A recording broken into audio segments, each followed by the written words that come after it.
Bom dia, boa tarde, boa noite para você que está assistindo aqui o nosso Papo Reto do Manual do Brasil, né? Dependendo do horário.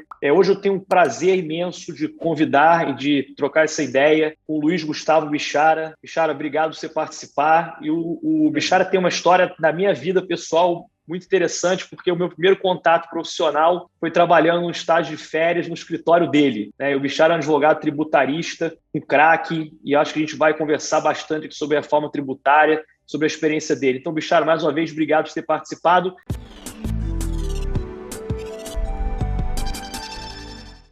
Agora, rapidamente, quem é o Luiz Gustavo Bichara e por que você foi parar no direito tributário? Obrigado, Pedro. Eu queria, antes de mais nada, dizer para você que é uma honra estar aqui com você no Manual do Brasil.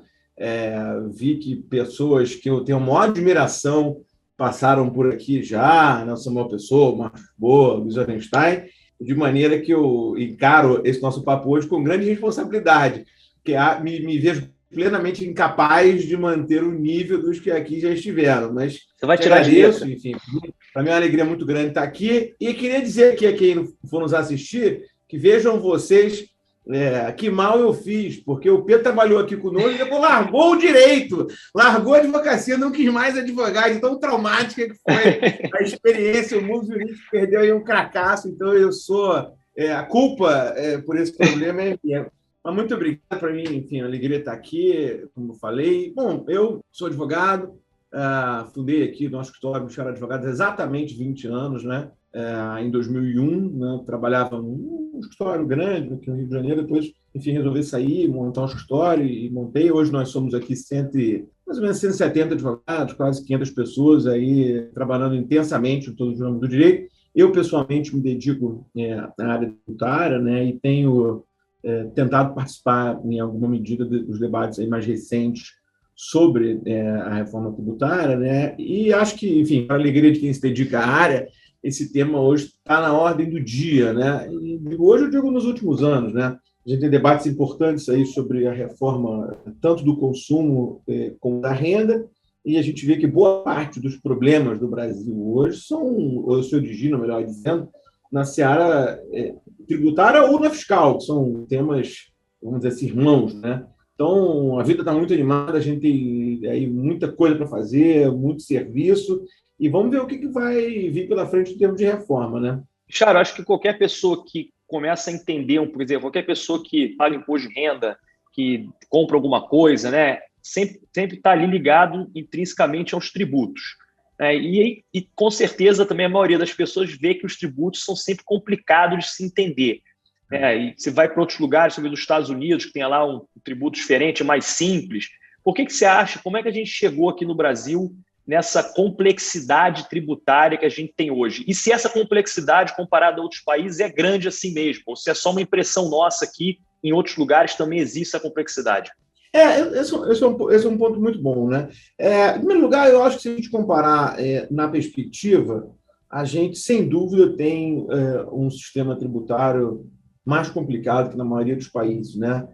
Eu participava de um debate desse também virtual anteontem, sobre reforma tributária, um cliente nosso que é multinacional, opera no mundo inteiro, e o diretor de tax, uma multinacional de telecomunicações, e o diretor de tax me dizia que ele ia às reuniões mundiais e era uma vergonha, porque os diretores todos diziam assim, no país tal, eu tenho 8 processos tributários. Aí o outro, não, eu infelizmente tenho muitos, tenho 20.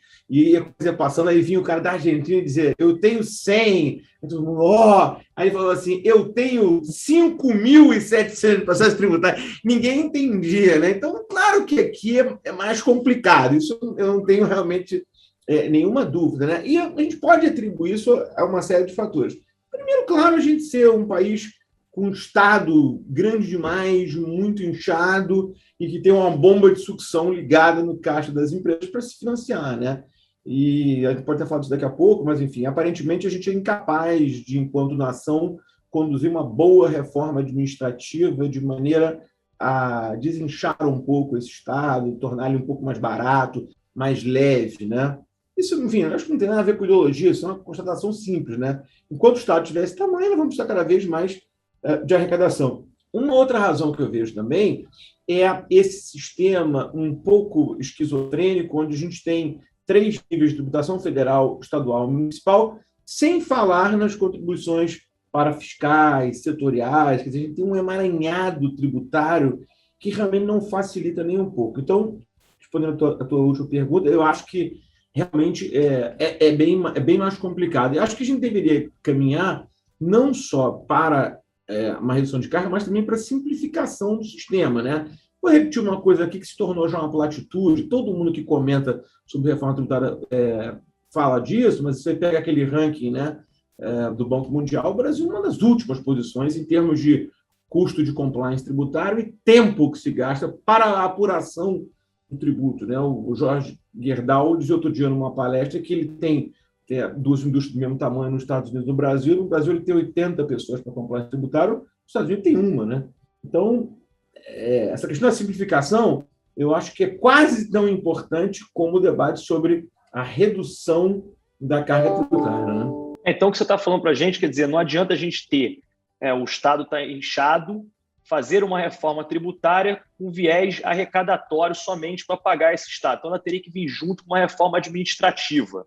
Então, na sua opinião, o que falta a essa reforma tributária? Quer dizer, qual é a sua crítica a essa reforma tributária que está posta aí? Ela é uma reforma de verdade ou ela está tentando tampar buraco?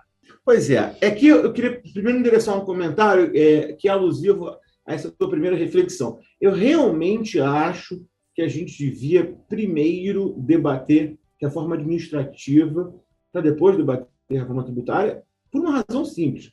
A gente precisa primeiro saber quanto custa o Estado para depois saber como a gente vai financiá-lo, né? Se a gente conseguir reduzir um pouco o custo do Estado, a gente pode reduzir em igual medida a tributação, né? Eu acho uma má ideia a gente discutir primeiro reforma tributária, e por isso penso que a reforma, se eu tivesse que definir uma palavra hoje, eu diria que ela é inoportuna, né? Mas acho que ela é não recomendada antes da administrativa por uma razão que qualquer brasileiro que esteja atento à cena política nos últimos 20 anos vai concordar comigo. O Estado vai gastar tudo o que ele puder arrecadar. Assim, essa premissa de que até o ministro Paulo Guedes falou isso ontem, né? Não, se a reforma aumentar a carga, nós vamos reduzir a tributação. Isso é um comentário de uma ingenuidade comovente ou de uma fé, né?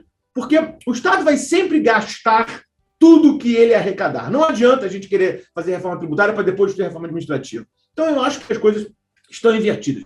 Mas é como está posto, né? E aí, evoluindo no tema da reforma em si, te respondendo, importante a gente ter em mente que hoje a gente discute no Brasil, paralelamente, 2 reformas, né? Discute a reforma sobre o consumo, né, que foi muito debatido nos últimos anos, e a chamada segunda fase da reforma tributária, que é a reforma do imposto sobre a renda, né? Essa segunda fase é meio viva porcina, né? Porque a primeira foi sem nunca ter sido. Não tem primeira fase, né? Mas, então, esses debates estão separados. O debate sobre o consumo, ele hoje, curiosamente, ele prossegue também em paralelo. A gente tem uma PEC no Senado, que é a PEC 110, e tem um projeto de lei, que é o projeto da lei da CBS, Contribuição sobre Bens e Serviços, na Câmara. E durante os últimos 2 anos, a gente ficou com 2 PECs, uma 45 na Câmara e a 110 no Congresso. Então, o imposto sobre consumo hoje a gente está nesse ponto, né? 2 discussões paralelas. E no imposto sobre a renda, a gente tem o projeto de lei que foi recentemente apresentado, é o relator do deputado Celso Sabino, e a gente está acompanhando no dia a dia essa dificuldade, vota, não vota, etc. e tal, né? Eu acho que, embora ambos os projetos tenham méritos, sejam bem construídos, partam de premissas teóricas sólidas, falando um português bem claro, ambos aumentam a carga tributária. Isso não é uma questão de opinião, isso é uma questão de matemática, né? Então, a gente tem, no caso da PEC 110, assim, muito em resumo, né? A gente troca 5 impostos sobre o consumo, ICMS, ISS, PIS, COFINS e IPI, pelo chamado IBS, Imposto sobre Bens e Serviços, que teria uma alíquota de 25%, né? Tirante os setores supertributários, isso aí você conhece bem, telecom, energia elétrica e combustíveis, vamos aumentar para todo mundo, né? Aí o argumento, assim, que é um argumento realmente correto, é que esse tributo será plenamente não cumulativo, não onerando as camadas do meio. Então, o contribuinte está no meio da cadeia, ele repassa plenamente esse custo e ele só seria sentido pelo contribuinte tomador de serviço lá na ponta, né? A pessoa física. Isso é verdade, só que a gente tem aí dois problemas. Primeiro, inequivocamente, você vai aumentar na ponta para a pessoa física. Vamos dar um exemplo aqui simples, né? E que é muito familiar para todo mundo. Colégio de criança. O colégio hoje ele paga provavelmente alguma coisa em torno de 8,65 de tributo sobre o consumo, né? Vai para 25, né? Então, a mensalidade será aumentada nessa idêntica proporção, né? E nós podemos discutir, assim, as pessoas que gostam muito dessa reforma dizem, mas serviço no Brasil é pouco tributado mesmo. Tudo bem, pode até ser, mas o momento para aumentar, será que é esse? Não é que a gente esteja saindo da crise, a gente não está na crise, né? Então, me parece uma coisa um pouco insensível a gente pugnar para um aumento de tributação agora, mas tudo bem, podemos discutir aí parte da visão de mundo de cada um. Mas o fato da vida é que ela propõe esse aumento de tributo. A mesma coisa, Pedro, com relação à CBS, que é o projeto que está na Câmara, que aumenta, muito em resumo, o PIS e COFINS para 12%. Então, você tem aí, hoje, algumas empresas que pagam um pouco menos de 10%, que são as que estão no regime não cumulativo, e algumas que pagam 3,65% sobre faturamento. Vai todo mundo para 12%. Às vezes alguém pode dizer, mas vai ser plenamente não cumulativo. Vai! Mas vamos pensar de novo no caso dos serviços, e só para facilitar, continuar com o mesmo exemplo, que é da escola. O que a escola tem de insumo para tomar crédito? Né? Giz, quadro negro, papel higiênico, é uma coisa assim, praticamente irrelevante. Né? Então, isso será um aumento de carga na veia para prestadores de serviço. Né? E de maneira que eu vejo isso de uma forma crítica. Né? Eu não tenho dúvida que a gente tem que reformar a tributação sobre o consumo no Brasil. Mas acho que o aumento de carga e, sobretudo, este momento são inoportunos. Né? Isso com relação ao consumo, claro que depois a gente pode evoluir um pouquinho. Eu estou tentando me controlar para não detalhar demais, porque eu tenho medo de ficar muito chato aqui para a nossa audiência. Não, mas né? tá legal, tá ótimo. Tá, então, assim, sobre o consumo, o que a gente tem na mesa hoje é mais ou menos isso. Né? E aí, uma outra crítica grande, uma crítica da lógica econômica, que acho que a gente tem que fazer é o seguinte: a folha de salários não dá crédito. Né? Então, o prestador de serviço que tem sua despesa principal consubstanciada em folha vai ficar sem crédito também, né? E de maneira que a gente está falando de um aumento na veia, o que eu acho que é ruim. No caso do imposto de renda, essa reforma ela já voltou várias vezes. Acho que a gente está no 5º substitutivo, né? O deputado relator é uma pessoa muito aberta, eu mesmo conversei com ele várias vezes, um jeito muito gentil, né? E conversa, atende os setores envolvidos na reforma em alguma medida, mas o fato é que ela também aumenta o tributo. Né? Não aumenta para todos, é verdade. Torna a tributação até um pouco melhor para quem fatura até 4.800.000, porque ele reduz um pouco o imposto de renda, só que daí para acima de 4.800.000, ele também reduz a tributação corporativa. Muito em resumo, ela cai de 34% para 26,5%. Só que aí vem mais 20% de dividendo. Então, a gente está falando, numa conta apressada, vamos dizer assim, a gente está falando de 46,5% de carga contra 34%. Tem um outro detalhe que acho que vale a pena de entrar aqui agora, mas, em grosso modo, a conta é essa. Então, se a gente somar a pessoa jurídica com a pessoa física, nós estamos indo de 34% para 46,5%. Aí há sempre o argumento, mas na empresa está havendo redução. Sim, é verdade, mas a empresa não é um fim em si próprio. Né? Sempre tem um acionista depois da empresa. Então, acho que a gente tem que olhar a tributação no agregado, somando a PJ com a PF. E no agregado vai sim aumentar. Né? Essa é uma parte do problema e que, para mim, já seria suficiente para revelar também o caráter inoportuno dessa reforma. Mas não é só isso. Ela tem alguns outros detalhes que me parece vão gerar uma conta cara para a gente pagar lá na frente. Para ficar num deles que é bastante óbvio, mas tem sido mal debatido, nós vamos ressuscitar a questão da chamada DDL, que é a discussão disfarçada de lucro. Né? O que é isso? Assim, muito em si. Nos anos 90, no Brasil, como tinha uma tributação sobre dividendo, as empresas elas davam facilidades para os seus sócios, né? E acabavam pagando algumas despesas por eles, ou, melhor dizendo, acabavam entregando alguma coisa que deveria ser objeto da tributação do dividendo. Então, você tinha carro, apartamento, título de clube, algumas despesas pagas pelas empresas.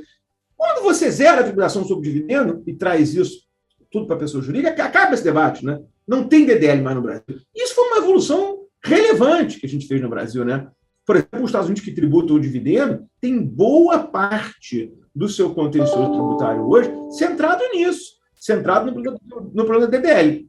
Nós estamos voltando para os anos 90. Porque se a gente adotar esse modelo de tributar na PJ e na PF, tudo bem, podemos partir para isso, é um discurso muito fácil, que muita gente faz, só que a gente está esquecendo da DDL, né? E o doutor Jorge Rachid lembrava outro dia que há mais de 10 anos a gente não tem concurso para fiscal de renda e que não há força de trabalho na Receita Federal para fiscalizar essas empresas que estão no presumido. Realmente, hoje, a fiscalização ela é centrada basicamente em quem está no lucro real. Mas o que acontece é que quem vai cometer DDL, provavelmente, é quem está no presumido, é um médico, que vai viajar com a família para os Estados Unidos e vai dizer que vai no Congresso.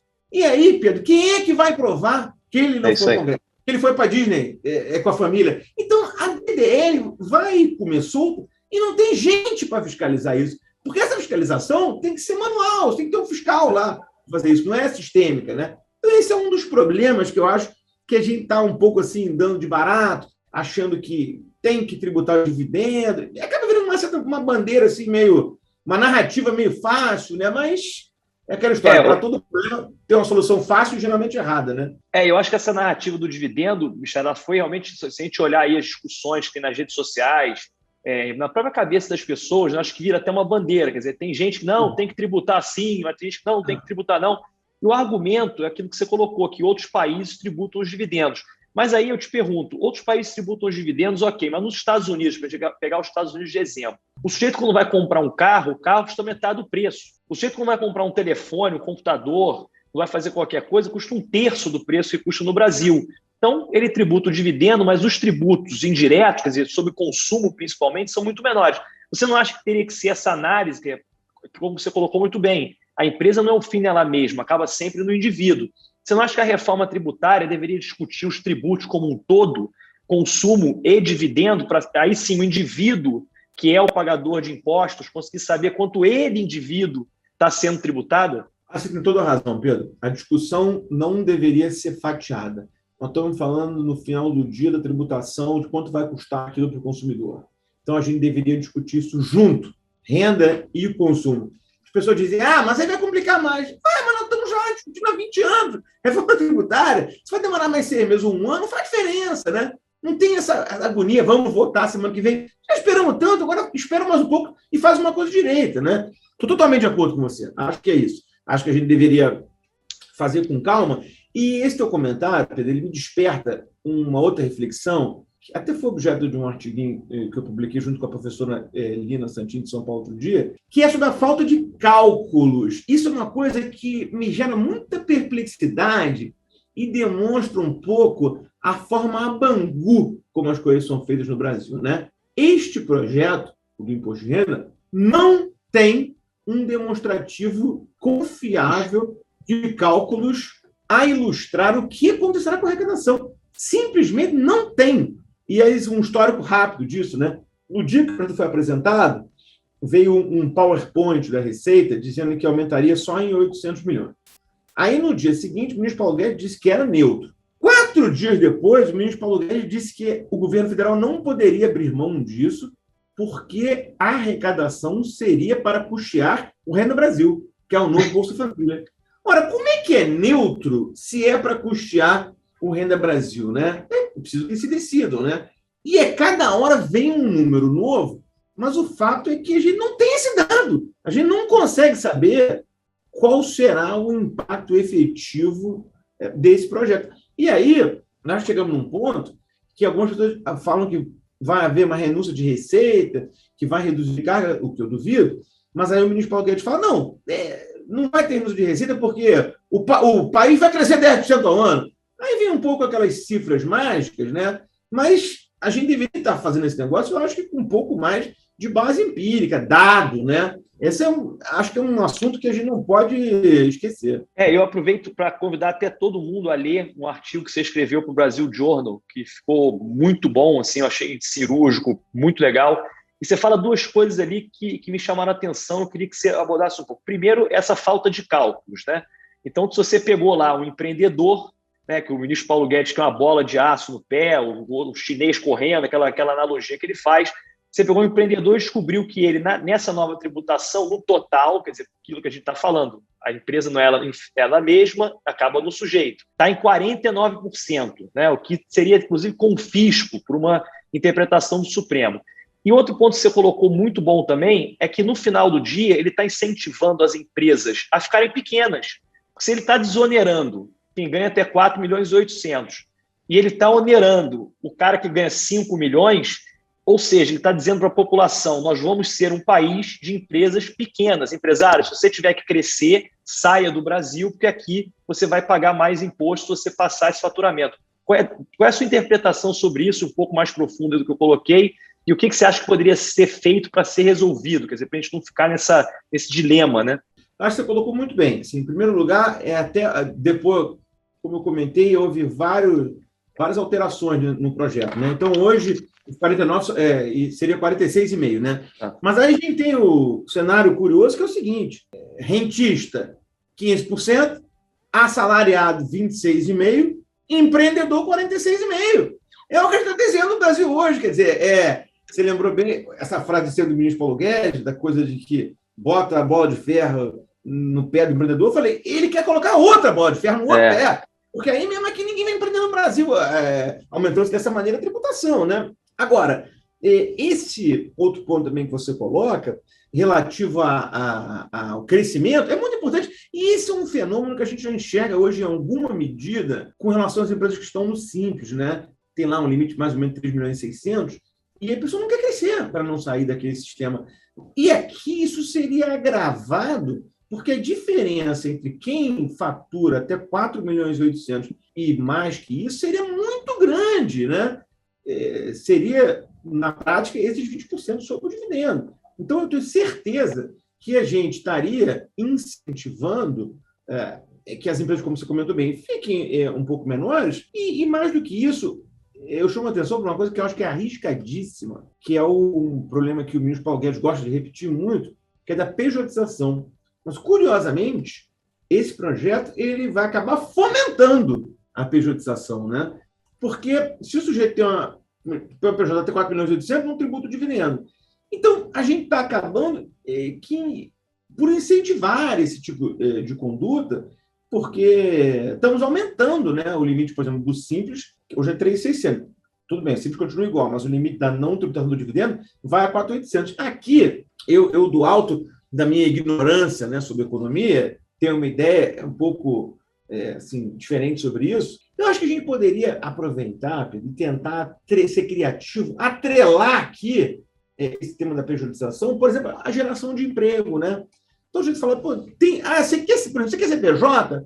Tudo bem, não tem problema, mas você quer ser PJ e ter isenção dos dividendos? Então você vai ter tantos empregados. Alguém pode dizer, você está falando um absurdo, pensa numa holding. Tudo bem, mas nós temos também que ter soluções criativas para um país que tem praticamente 15% de desempregados, né? Nós temos que encarar essa situação de frente, né? Então, a mim, por exemplo, me agrada, né, uma solução que atrele esse benefício da isenção para pessoas jurídicas a determinada geração de emprego. Porque você pode dizer, mas a empresa pode não ter empregado? Pode, mas não é o normal, né? O normal, você cria uma empresa para um conceito de empreendimento. E vai ter gente trabalhando lá, né? Então, eu não acho razoável isso, né? Eu não acho razoável, por exemplo, que o sujeito que trabalha vai ficar aqui na minha área, já trabalha sozinho, dá parecer, fatura menos de 4 milhões e 800 por ano, trabalhei numa secretária. Não, ele não vai tributar o dividendo. Aí alguém que tem uma sociedade grande, gera emprego, muita gente, vai tributar o dividendo. Não tem sentido isso. Não tem. Não tem. Nós estamos caminhando para incentivar a pejotização. Eu acho que isso é altamente criticável, acho que ele deveria rever esse modelo, né? Uma coisa que realmente não me agrada. Bichara, uma coisa que acontece que eu percebo assim, no governo, principalmente desses modelos de privatização, né, e acho que é um pouco que você está colocando no modelo tributário, eu vou chegar lá. Na privatização, muitas vezes o governo levanta a bandeira de privatizar, mas quando vem a privatização, a gente vê que ele não está interessado em resolver o problema do setor.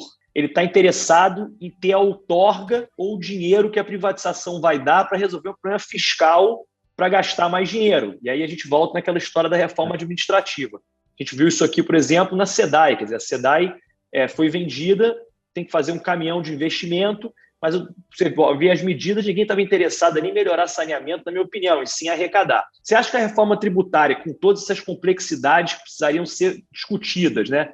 Você acha que, na verdade, o governo está interessado em conseguir arrecadar mais para financiar esse tipo de projeto, financiar Bolsa Brasil, outros programas aí de assistência social? Porque o que você está falando é que, se a gente quisesse realmente discutir, tem muita coisa para discutir, mas a complexidade é muito grande.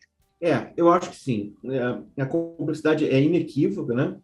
Eu compartilho esse teu receio de que a gente esteja querendo fazer uma reforma só para arrecadar mais. Acho que isso vai ser, sinceramente, até um pouco inevitável. Acho que essas reformas vão gerar realmente carga. E eu tenho muito medo também, Pedro, da gente fazer uma reforma só para que o governo tenha a narrativa, entendeu? Então vamos fazer uma reforma ruim, mas aí na campanha vou poder dizer, mas nós fizemos uma reforma tributária, né? Porque esse tema, eu admito, ele é muito árido, né? Por exemplo, a reforma previdenciária era uma coisa meio plebiscitária, né? Ou você era a favor ou você era contra, mais ou menos de acordo com a tua ideologia, né? Não tinha muito. Essa não. Essa é uma reforma, você sai na rua, você vai entrevistar 10 pessoas, as 10 vão te responder que são a favor da reforma tributária. Mas qual reforma tributária, né? Então, o tema realmente tem essa complexidade, né? Ele é multifacetado. Então, é muito difícil. Aí você mexe, evidentemente, né, com interesses relevantes, setoriais, mas seria melhor a gente encarar isso como um todo. E lembrar que há problemas paralelos que eventualmente possam ser endereçados juntos. Esse que eu mencionei para você há pouco, por exemplo, da gente tentar atrelar a tributação à geração de emprego, acho que é importante. Quer ver uma outra coisa também que a gente tem discutido mal? Desde o governo Dilma, se convencionou dizer que os benefícios fiscais são um inferno, né? São responsáveis por grande parte das mazelas do Brasil. Eu discordo disso. Sim, eu acho que o benefício fiscal sem controle é horrível. É uma coisa que realmente a gente deve banir e acho que não faz sentido. Mas o problema, ao meu ver, está no mecanismo de controle, né? Vou dar um exemplo simples, um exemplo trivial. Reduz-se a contribuição previdenciária para uma série de setores no pressuposto que aquilo fomentará a criação de postos de trabalho. Tudo bem, mas nós precisamos criar um mecanismo de verificação da confirmação daquela iniciativa com a política pública que a ensejou, né? Então, tem que ter um mecanismo simples. Olha, vai reduzir a contribuição previdenciária, mas vamos combinar que vai reduzir, não é para você, empreendedor, ter mais lucro, para você gerar mais emprego, tá bom? Tá bom. E aí, no final do dia, se aquilo não se confirmar, que o tributo seja pago na íntegra, né? Eu acho que o benefício fiscal pode ser um instrumento relevante de definição de política pública e melhoria de algumas mazelas, mas é preciso que tenha controle, né? Mas percebe que a gente não está debatendo isso hoje. A gente só está aí caindo nesse discurso fácil de que há muito benefício. De novo, me dá um pouco de pena que eu acho que o debate acaba ficando um pouco pobre, né?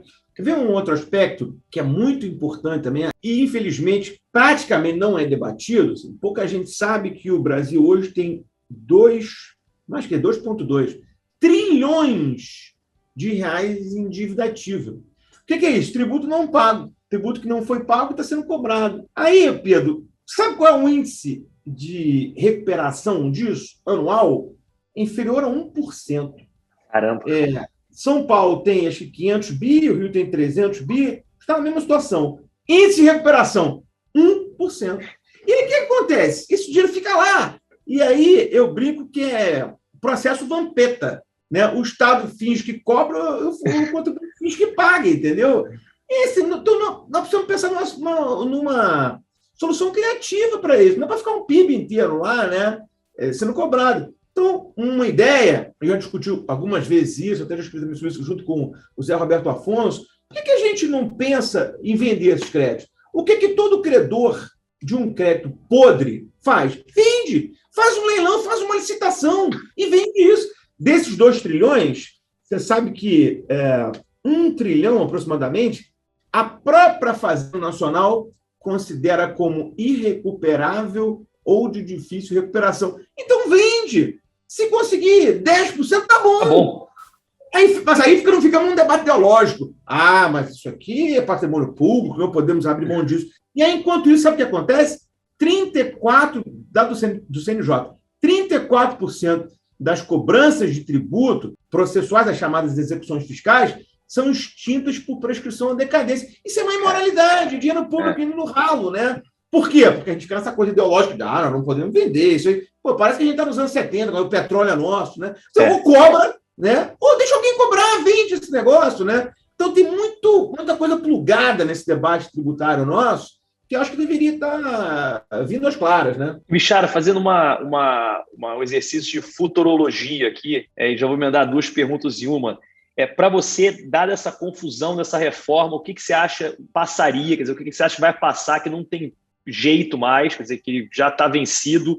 E o que você acha que tem como mudar?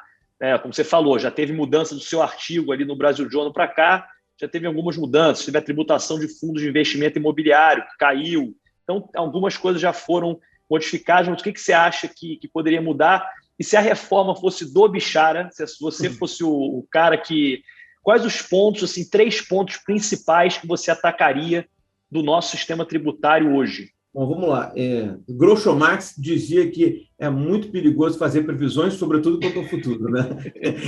Com relação à reforma em si, eu acho que aqui tudo pode acontecer, inclusive nada, né? A gente tem um cenário político complexo, né? Reformas do consumo, como eu mencionei, que caminham em paralelo. Então, você tem uma do Senado, tem uma da Câmara, e tem a reforma da renda aí tramitando na Câmara, né?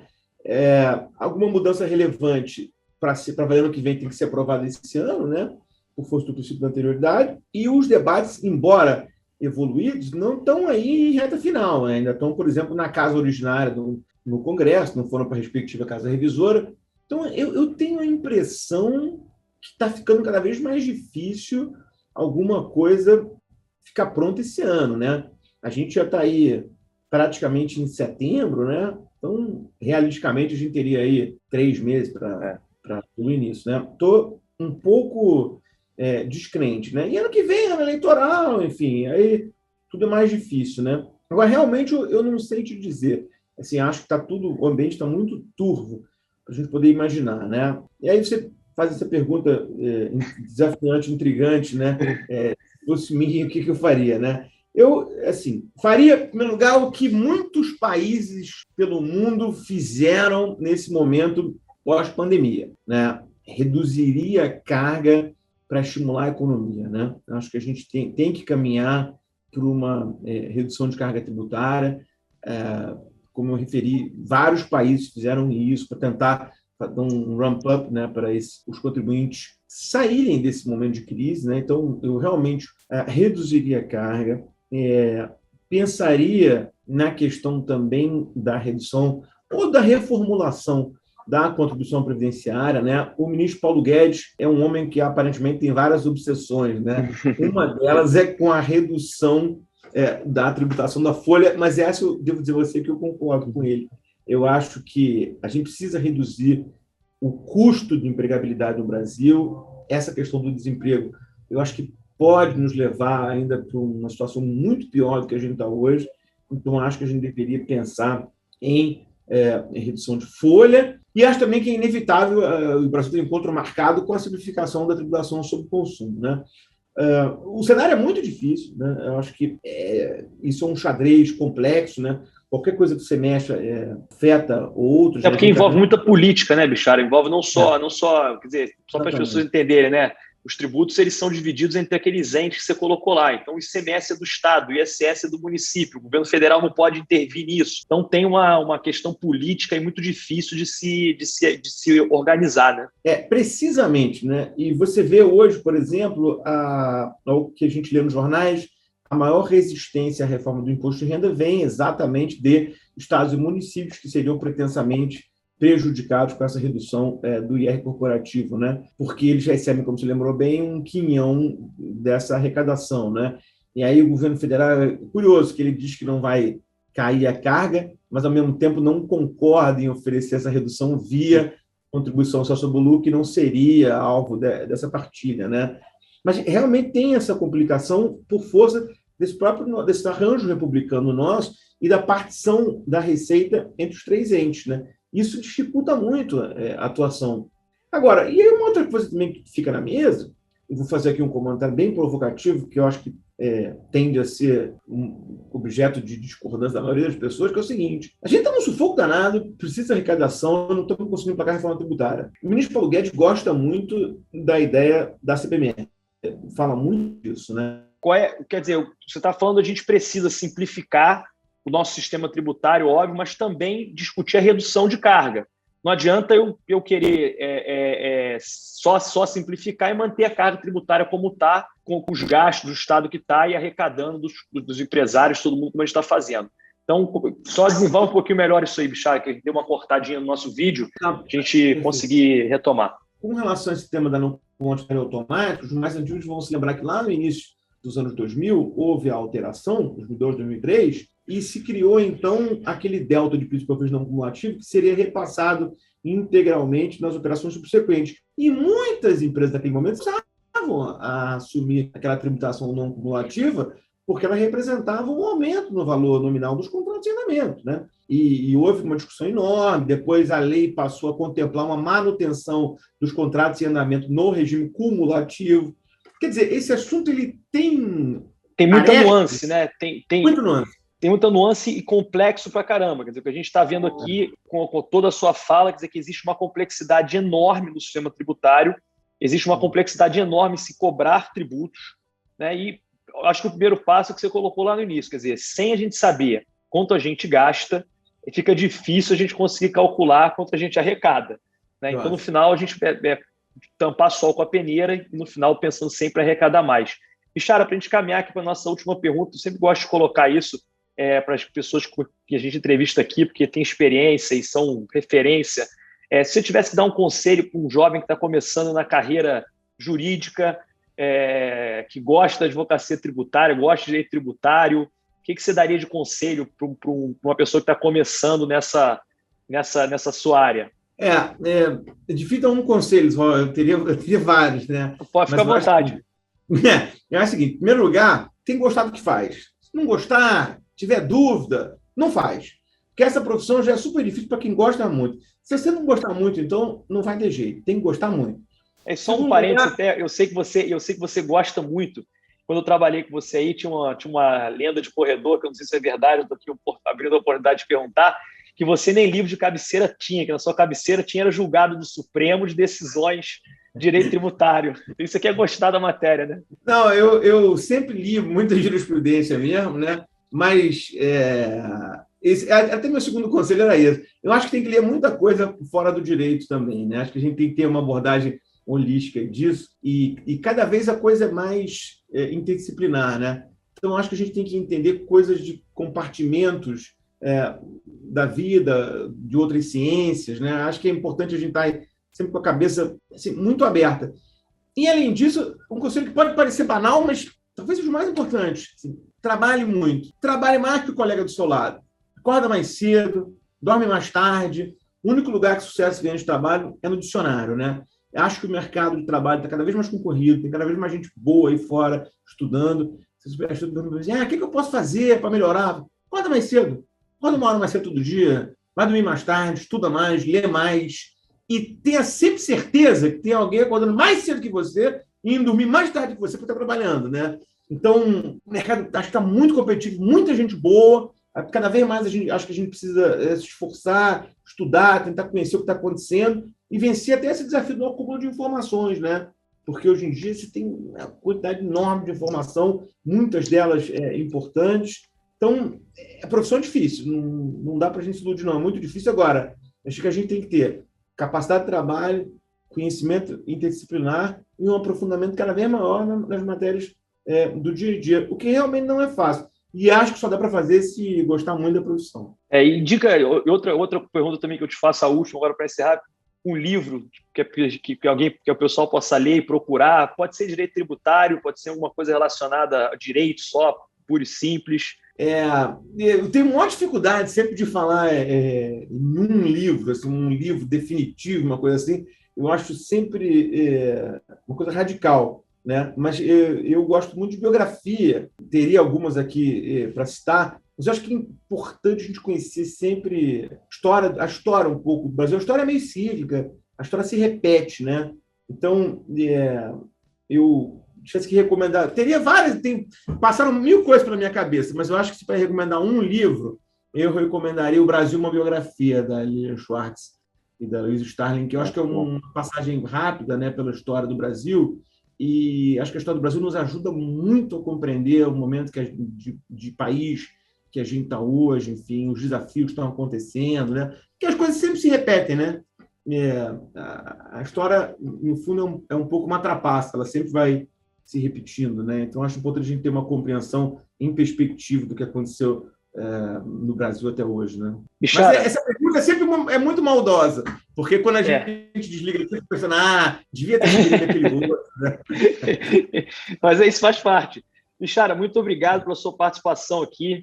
Tenho certeza que foi super interessante para todo mundo que está nos ouvindo, esse tema tão difícil, mas tão importante, né, e que está em alta aqui para a nossa sociedade brasileira. Para você que ficou até o final aqui desse vídeo, meu muito obrigado. Não esquece de deixar o seu like lá no canal, deixar a sua opinião aqui nos comentários e a gente vai continuar em contato. Muito obrigado a todos e até o próximo Papo Reto. Um abraço a todos.